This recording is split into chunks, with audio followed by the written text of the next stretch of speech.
Yeah. Oh, it's about to be. Oh my! It's about to be a banger. Hold on.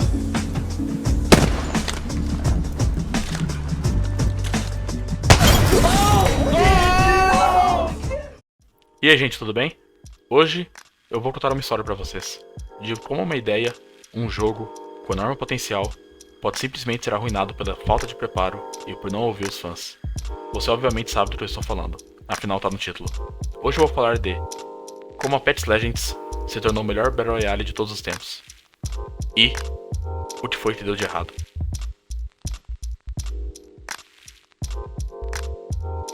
Eu ainda me lembro da primeira vez que eu joguei Apex. Um amigo meu comentou do game na faculdade, e eu nunca fui fã de Battle Royales, mas Apex era diferente, era especial.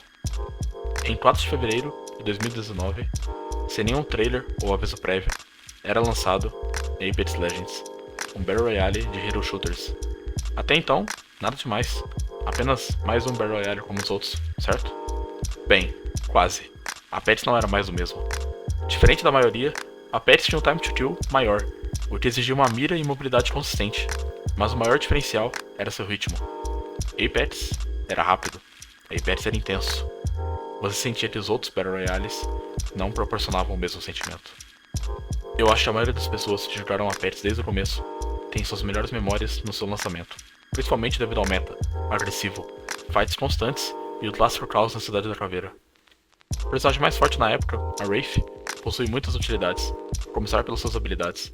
Tática, permitia ficar 3 segundos sem tomar dano de nada, e Ultimate, permitindo você criar um portal que conecta seu time do ponto A ao ponto B.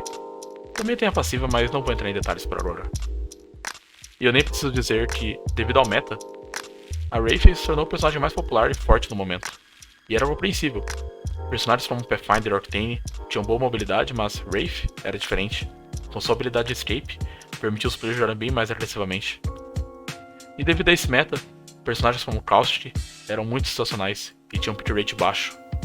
Os outros 3 personagens mais populares, Pathfinder, Lifeline e Bangalore, não tinham tanto poder agressivo quanto a Wraith, mas compensavam em mobilidade e outras habilidades complementassem a habilidade do player. Ok, tínhamos muitos personagens, mas menos de 5 deles sendo úteis. Porém, um ponto que o Apex sempre brilhou foi sua movimentação e o gunplay. Já nos primeiros dias, praticamente todos os players tinham as mesmas armas como favorito: R99, Peacekeeper, R301 e, é claro, a Wingman. A R99 sempre foi minha arma favorita, sendo a arma com a maior cadência do jogo. Se a sua mira fosse boa, você derreteria o inimigo com um pente sem dificuldades. Peacekeeper era uma shotgun bolt action. Era simplesmente satisfatório demais acertar um tiro em cheio dela e causar 100 de dano. Apesar de algumas vezes ser difícil acertar os tiros, era uma daquelas armas de alto risco, alta recompensa. R301, praticamente a arma preferida de todos. Ótimo dano e recoil, perfeito em média distância e não deixando a desejar a curta distância também. Uma arma fácil de dominar e aprender, perfeita tanto para iniciantes quanto para veteranos. A Wingman, uma pistola que tinha um attachment que multiplicava o dano de headshot e que atira muito rápido. Assim como a Peacekeeper, era uma arma de alto risco, alta recompensa, devido à dificuldade de acertar seus tiros. Com exceção da R301, nenhuma dessas armas era fácil de usar, exigiam treino e prática, apesar de serem as armas com o maior dano do jogo. Não que elas sejam difíceis de usar, mas conseguir tirar o máximo de proveito exigia tempo. E era isso que tornava esse meta lindo. No 1v1, o melhor player vai vencer na maioria das vezes. Falando de movimentação, eu me lembro de passar horas assistindo players como Ace, o Brawlelli, o time, vendo as diversas mecânicas de movimentação como wall jump, bunny hop, sliders, tap strafe. Eu me lembro de ver essas técnicas e logo em seguida ir praticar e ficar bom no meu próprio tempo. Amigos meus que jogavam muito CS, quando aprenderam o bunny hop no Apex, em pouco tempo já estavam praticamente dando b-hop em todo o Kings Canyon, só porque eles podiam. O b-hop tinha se tornado mais que algo for fun. Você podia achar utilidade para usá-lo nas mais diversas situações. Mas tudo mudou quando a comunidade descobriu bunny hop healing. Geralmente, você tem a movimentação bem limitada quando está curando, mas com o b-hop, você pode manter o momento do seu último slide enquanto cura, permitindo você se reposicionar durante uma fight ou só se curar enquanto estiver em uma situação desfavorável. Era uma mecânica simplesmente perfeita, tornando essa nova mecânica muito útil nas mãos certas. Até que eles a removeram. God, if this game gets rid of bunny hop healing, I don't know if I could play it. I don't know. It's such a good fucking feature. I'm praying the devs don't. Que baita tiro no pé. Uma mecânica que todo mundo aclamava, removida por ser considerado no exploit. Pra mim, aqui foi onde as coisas começaram a ir mal. Onde o Respawn começou a mostrar quem realmente era. Desde o começo, o Respawn gostava de mudar o meta de cabeça pra baixo. R99 e R301, em poucos patches, sofreram nerfs significativos no recoil e no bullet spread. A Weedman teve sua cadência reduzida, e eventualmente nerfaram aos poucos a quantidade de munição que cada pente carregava, chegando num ponto que você tinha apenas 4 tiros caso não encontrasse carregador estendido. Lembra quando eu falei que o time de kill do Apex era alto?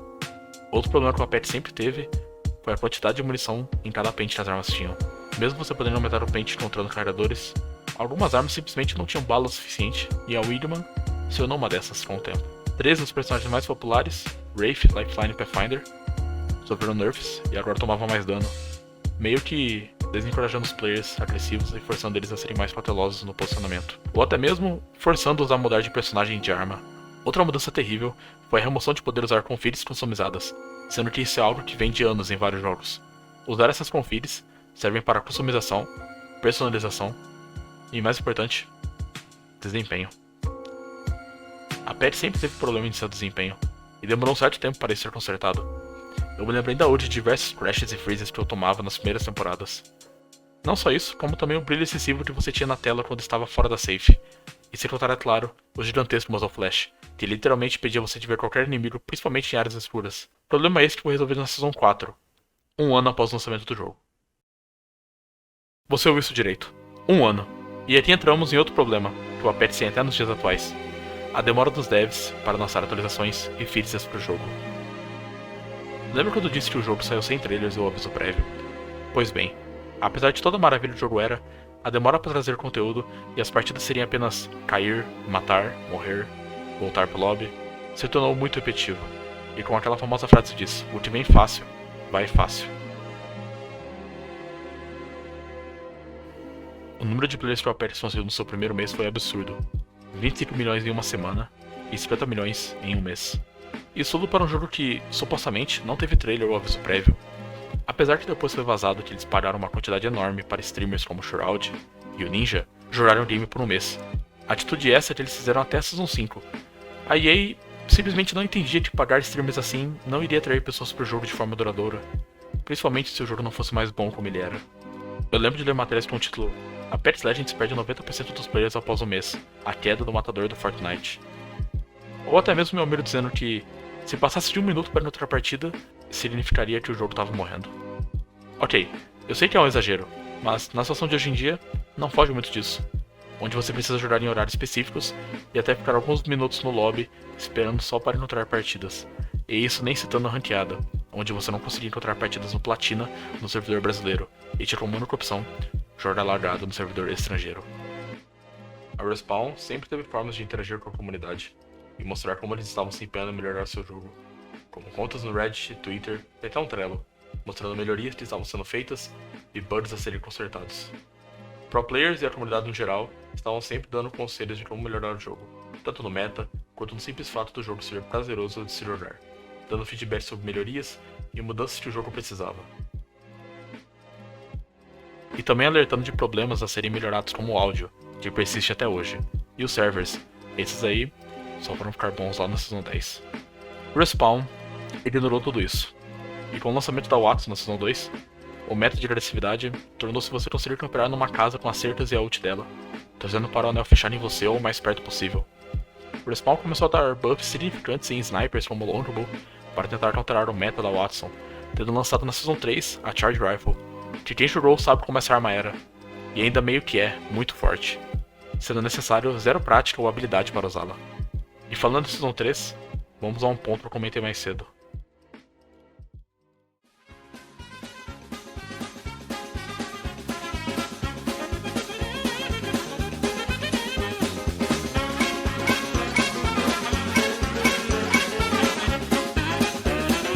I call it skill.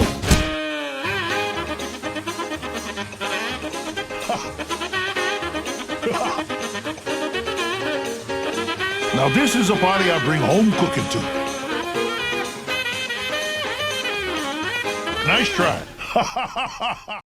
Desde o começo era nítido a Respawn se incomodava em ter tantos personagens, mas os 3 populares sempre serem os mesmos que eu citei mais cedo. Eles por algum motivo decidiram buffar o Gibraltar mais e mais a cada update, chegando num ponto que não ter o Gibraltar no seu squad era estar em alta desvantagem. Com o tempo, o que define quem ganha um 1v1 não era só sua skill, mas o personagem que você joga também se tornou um fator decisivo. Nessa mesma season, a Respawn decidiu aumentar o tamanho dos projéteis de todas as shotguns.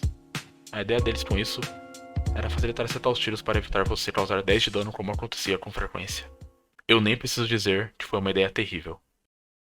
Peacekeeper sempre foi uma arma do meta, e esse buff desnecessário permitia você usá-la como sniper, literalmente.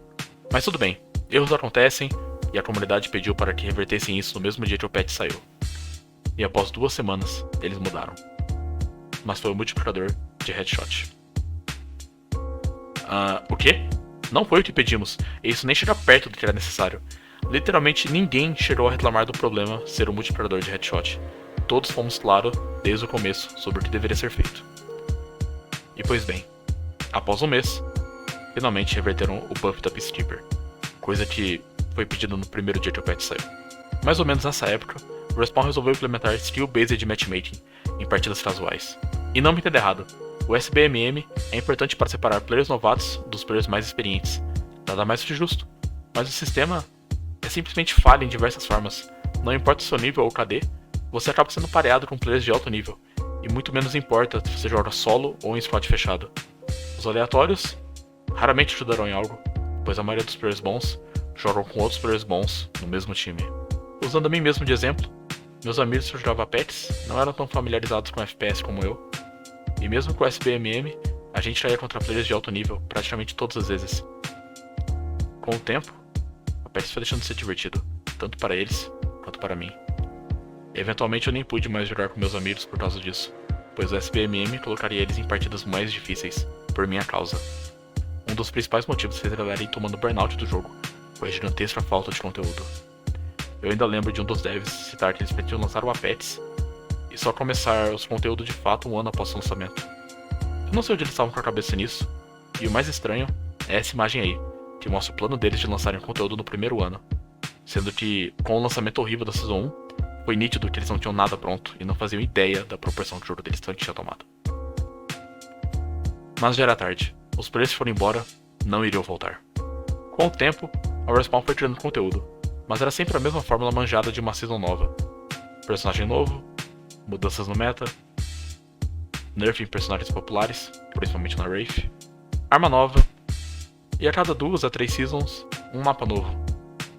Após o lançamento de uma season, um problema que teve durante todas elas até a 10 eram os servidores. Todas as seasons do Apex eram lançadas com instabilidade nos servidores. Eu lembro até hoje da Season 5, demoraram dias para ser jogável. Se lembram de todo aquele dinheiro usado para streamers jogarem o jogo? Praticamente, jogado fora, com todos esses problemas. Logo após o lançamento da Season, o jogo ficava um mês sem nenhum conteúdo. No máximo tinha uma skin do Twitch Prime.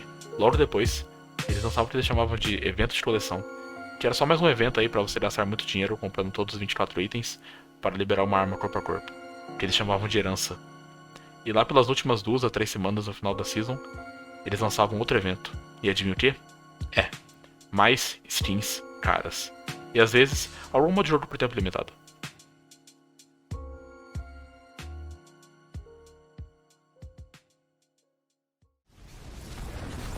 I'm holding this portal.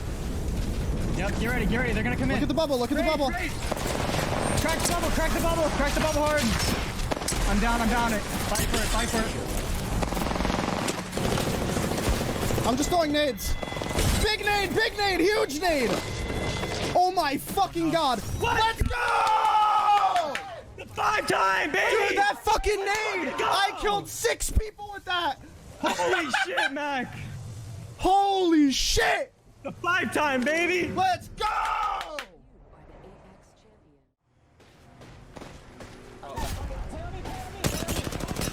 Bubble!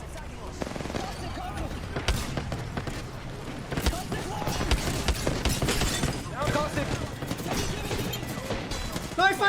Stay alive, play me! I'm blocking this.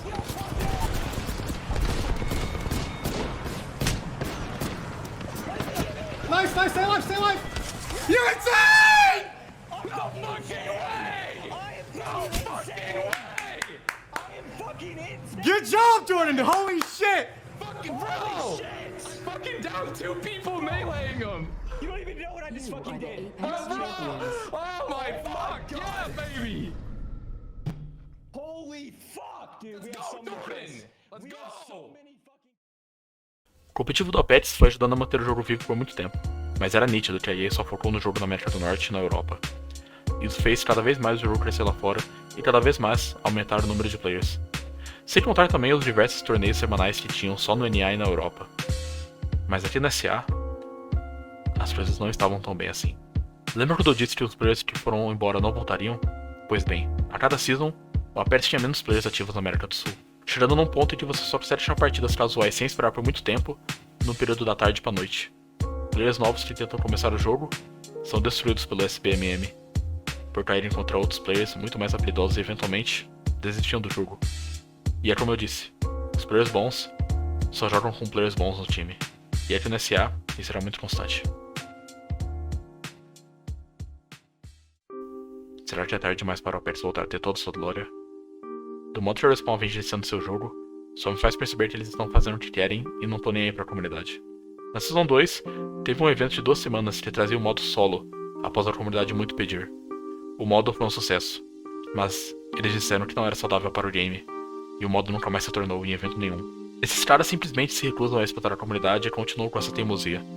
Eu que tenho no Apex na Season 13 após o lançamento do Newcastle, joguei um pouco na Season 15 por Catalyst, e eu percebi que o jogo continua da mesma forma que eu parei.